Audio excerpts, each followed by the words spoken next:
Diagramas de fase Fe, Fe3C, porção dos ferros fundidos.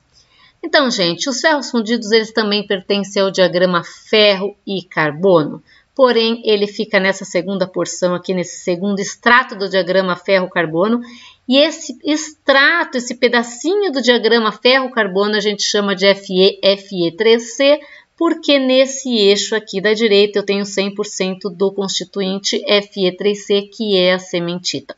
Se você nunca viu o diagrama de fase, você tem que assistir às aulas, diagramas de fase, conceitos gerais, isomorfo, anisomorfo, diagramas de aço, e depois você vem para a aula de hoje. Então vamos lá.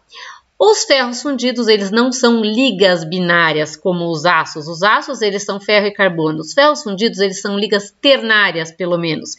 Então, eles têm carbono entre 2,1% a 4% ou 2,14% a 4% e silício entre 1% e 3%. Falar, então, professora, por que eu estou vendo ele num diagrama binário?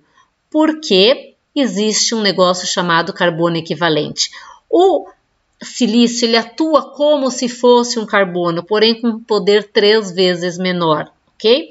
Então eu consigo, através dessa equaçãozinha aqui, calcular o carbono equivalente e conseguir utilizar um diagrama binário para facilitar a vida e ler uma liga ternária naquele diagrama. Então, como é que a gente faz? Por exemplo, numa liga que eu tenho 2,3% de silício e 3,6% de carbono, eu venho aqui nessa equação e vou calcular o carbono equivalente, que é o valor que eu vou entrar no diagrama de equilíbrio para fazer a leitura das microestruturas, fases, quantidade, composição, enfim. Tá? Então, nesse caso, ficaria assim. O carbono equivalente é o carbono que tem na liga, 3,6, mais a quantidade de silício, 2,3, aqui 2,3, dividido por 3, e isso equivale a 4,3% de carbono. Aí eu venho nesse diagrama aqui e faço a leitura como se eu tivesse 4,3% de carbono. Daí eu esqueço o silício, porque isso é um diagrama binário de ferro e carbono, só que eu vou conseguir ter as estruturas, a evolução da mesma maneira que se eu tivesse somente o carbono, ok? Entenderam? Então, essa composição equivale a uma liga eutética, ao ponto exatamente eutético. O carbono ele pode existir de duas formas nos ferros fundidos. Ele pode aparecer combinado, que é a cementita, nos ferros fundidos brancos, ou ele pode aparecer livre, que é nos ferros fundidos cinzentos. Ai, professora, quando eu vou ter um e quando eu vou ter outro? Depende da velocidade de solidificação e da composição química. Os diagramas eles são muito parecidos. A linha pontilhada ela equivale ao diagrama em que eu vou ter o carbono em forma de grafita livre. E o diagrama cheio, olha, bem pouquinha diferença, vejam, bem pouquinha diferença. O carbono aparece de forma combinada na cementita. Vamos agora falar da evolução microestrutural dos ferros fundidos, ou fofo. Isso, o apelido do ferro fundido é fofo, tá, gente? Vou fazer de uma maneira diferente do que a gente fez lá para os aços e para os outros diagramas, porque nesse caso a gente vai passar por duas linhas de reação. E é bem complexo desenhar as microestruturas quando a gente passa em mais de uma linha de reação. Então nós vamos fazer pelo estilo de setinhas, tá? Então, vamos começar aqui como se a gente estivesse fazendo um resfriamento da fase líquida até a temperatura ambiente. Então, para um ferro fundido hipoeutético, ferro fundido hipoeutético quer dizer que ele tem composição abaixo da eutética. A nossa composição eutética é essa aqui, 4,3% de carbono, onde eu tenho um líquido se transformando ou solidificando em dois sólidos, no caso, a austenita mais o Fe3C, que é a cementita.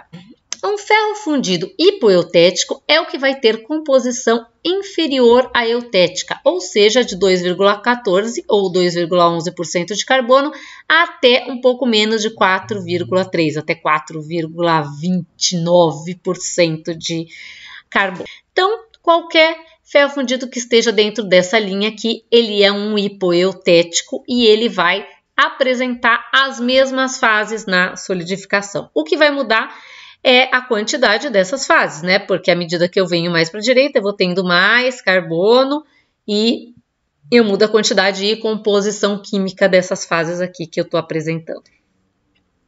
Então, quando eu estou aqui, eu só tenho o líquido, aí eu venho aqui, coloco o líquido, à medida que eu vou baixando a temperatura, o meu líquido começa a solidificar. Nessa linha aqui, neste ponto, imediatamente abaixo desse ponto, eu tenho o primeiro sólido formado. E o primeiro sólido formado, ele vai ser a austenita. À medida que eu vou baixando, essa quantidade de austenita vai aumentando. E imediatamente abaixo dessa linha de reação, eu vou ter toda a minha estrutura 100% sólida. Então, aqui eu tenho o líquido, está aqui representado o líquido, entrei nesse campo. Aqui nesse campo eu vou ter o gama mais o líquido, assim que eu baixo dessa linha, o que vai acontecer? O gama que já existia, ele continua sendo gama. Ok? O gama já existia, ele continua sendo gama, ele já é sólido, ele não pode solidificar de novo, né? Ele já é um sólido, eu estou baixando a temperatura, o que está acontecendo é a solidificação. Se eu já tenho sólido aqui, não faz sentido solidificar de novo, então ele continua existindo ali. O meu líquido, que ainda aqui está líquido, ele vai solidificar. E ele solidifica de forma cooperativa, porque eu estou passando por uma linha horizontal, que é uma linha de reação. Ou seja, em austenita mais Fe3C. Então, o meu líquido, ele solidifica em austenita mais Fe3C, e o meu gama, que já existia, continua gama. Quando eu continuo a baixar a temperatura, lembrem que o ferro sofre transformação alotrópica, ou seja, ele muda de estrutura cristalina com a temperatura. Então, o meu gama, que é cúbico de face centrada, não pode mais existir abaixo de 727 graus Celsius, que eu vou passar a minha estrutura cúbica de corpo centrado. Porém, não cabe na estrutura cúbica de corpo centrado todo o carbono que a gente tem aqui, né? Um pouco mais de 3% de carbono, e a estrutura cúbica de corpo centrado não comporta essa quantidade de carbono. E aí ele vai ter que se decompor em alfa mais Fe3C. O meu Fe3C que estava aqui, ele continua existindo aqui embaixo. Ele comporta a quantidade de carbono, então ele não precisa modificar, se transformar em nada. Então, o Fe3C continua sendo Fe3C. E esse gama que estava aqui também se decompõe em alfa mais Fe3C.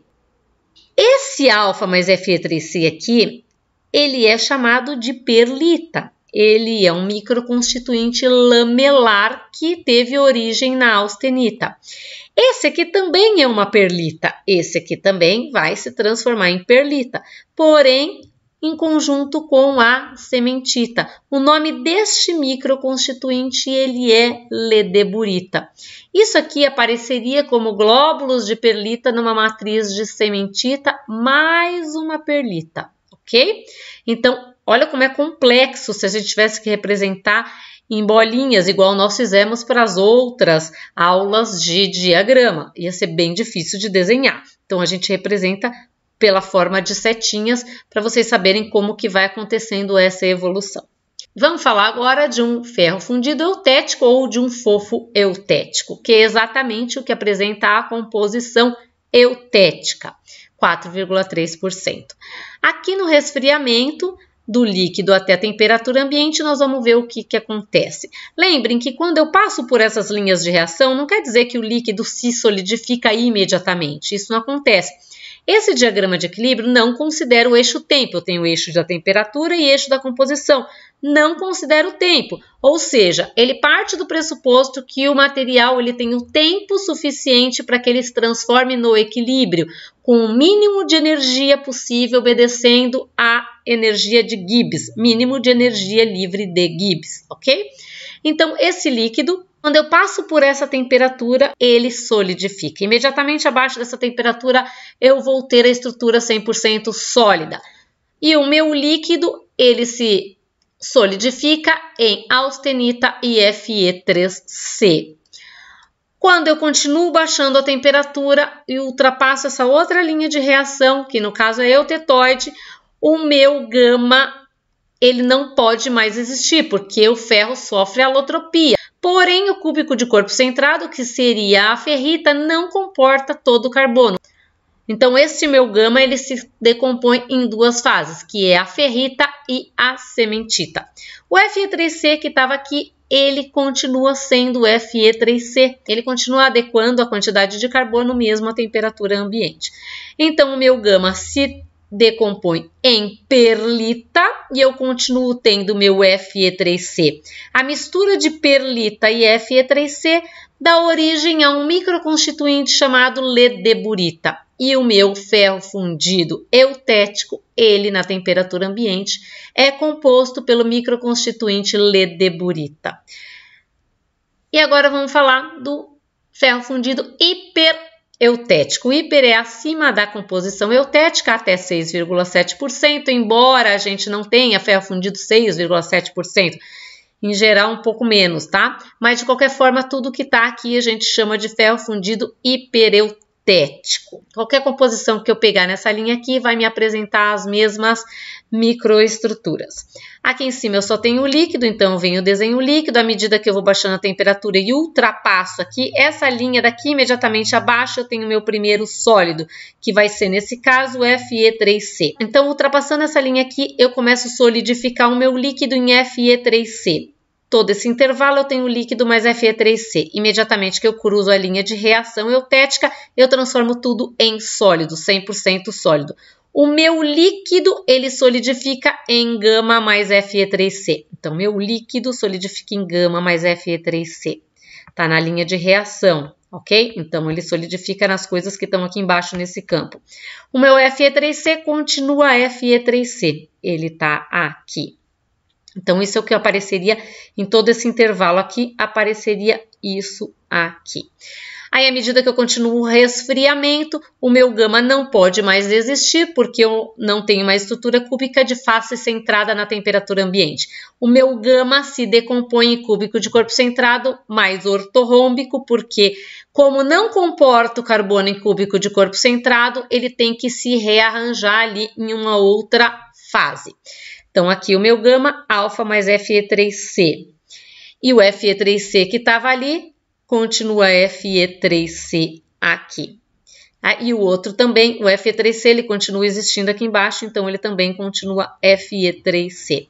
Então, isso aqui é o que eu teria aqui, ok?